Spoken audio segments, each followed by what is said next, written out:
ساتھیاؤ، میں اور آپ آج کی اس بزم میں یہ پختہ عزم کر کے اٹھیں کہ آج ہم خود بھی اور اپنی اولاد کو بھی، اپنے دوستوں کو بھی، میرے والد گرامی فرمایا کرتے تھے جس سے دوستی ہو نا اس کی انگلی پکڑ کے دین کی راہ پہ لے آؤ، یہ دوستی کا حق ہے۔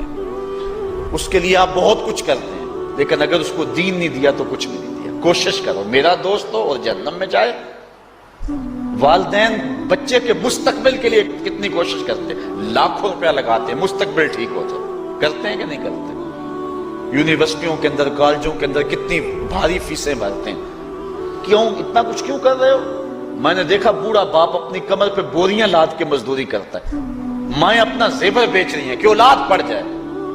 میاں اتنا کچھ کیوں کر رہے ہو؟ جی مستقبل ٹھیک ہو جائے۔ یہ مستقبل کتنا ہے؟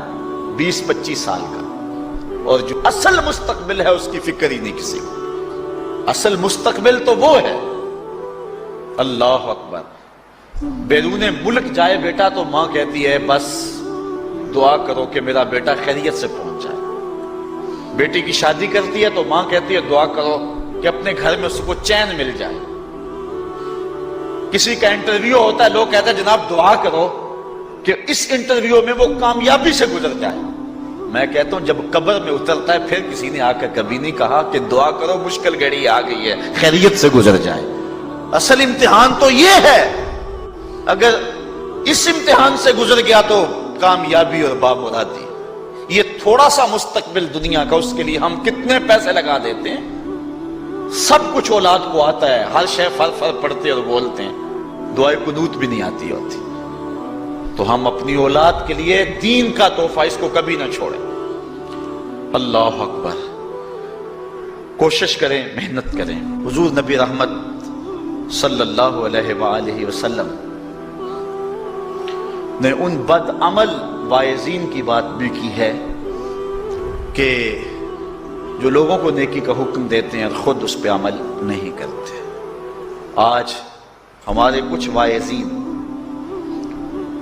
لوگوں کو تو واعظ و تلقین اور نصیحت کرتے ہیں اور خود نماز میں سخت سستی کا ارتکاب کرتے ہیں، اور جس سے قوم کے اندر نماز میں سستی عملاً پیدا ہو جاتی ہے۔ کوئی عرس کی تقریب ہو، کوئی محفل نعت ہو، کوئی جلسہ ہو، کوئی شادی کی تقریب ہو، نماز کے وقت کا پورا پورا خیال رکھا کریں اور اس بات کا لحاظ رکھا کریں۔ بلکہ ہمارے ہاں ایک عجیب سا فیشن ہے اور عجیب سی بات ہے، میں بڑا حیران ہوا کرتا ہوں کہ عشاء کے بعد جب جلسے ہوتے ہیں نا ہمارے مساجد کے اندر، تو مغرب سے اعلان شروع ہو جاتا ہے آج رات فلاں صاحب خطاب فرمائیں گے، اور پھر جب نماز عشاء ہوتی ہے تو ہمارا نقیب محفل کھولتا ہے لاؤڈ سپیکر اور وہ اعلان کرتا ہے حضرات جماعت ہو چکی ہے، اب مسجد میں آ جائیں۔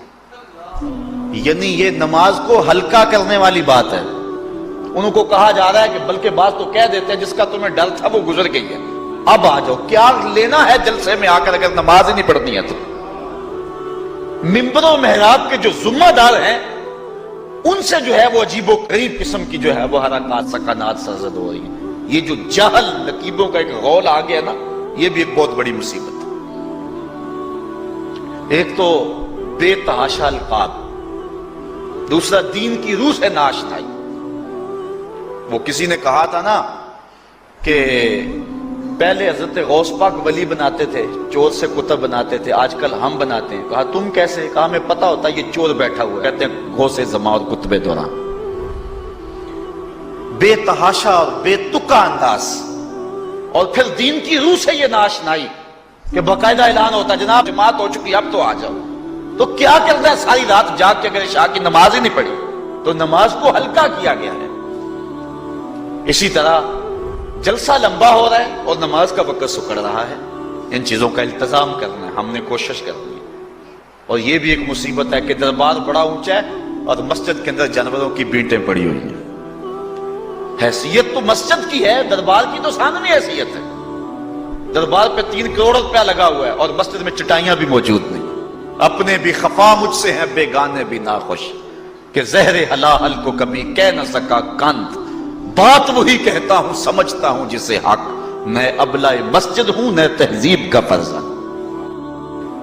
بے تحاشا اور بے تکا انداز، اور پھر دین کی روح سے یہ ناشنائی کہ باقاعدہ اعلان ہوتا جناب جماعت ہو چکی اب تو آ جاؤ. تو کیا کرنا ہے ساری رات جاگ کے اگر عشاء کی نماز ہی نہیں پڑھی تو نماز کو ہلکا کیا گیا ہے.